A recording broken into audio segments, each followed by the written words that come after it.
Hello, welcome back to the channel. Today we're diving straight into our full 2025 guide on how to delete a Slack workspace. So let's get started. First up, you'll want to log into your Slack account. This is the first step because you need to be in the system to make any changes. Once you're logged in, navigate to your workspace by clicking on your workspace name at the top left corner of your screen.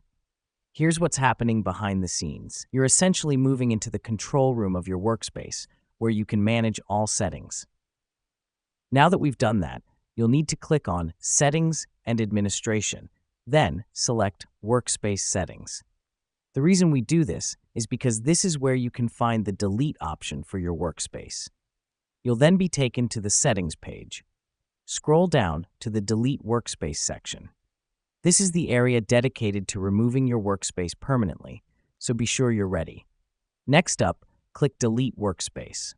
A warning message will appear, asking you to confirm that you want to delete your workspace. It's important to read this message carefully, as deleting a workspace is irreversible.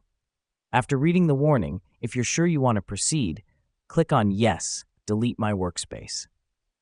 The system will then prompt you for your password one last time. This helps us because it's an extra layer of security, ensuring that you are indeed the person authorized to delete the workspace. Once you've entered your password and clicked Confirm, your workspace will be deleted. Let me explain why this matters. Once a workspace is deleted, all its data and content will be permanently erased, and you won't be able to recover it. And that's it. That's how you delete a Slack workspace. Remember, be sure about your decision before you proceed, because this action is permanent. Thanks for tuning in, and we'll see you in the next one.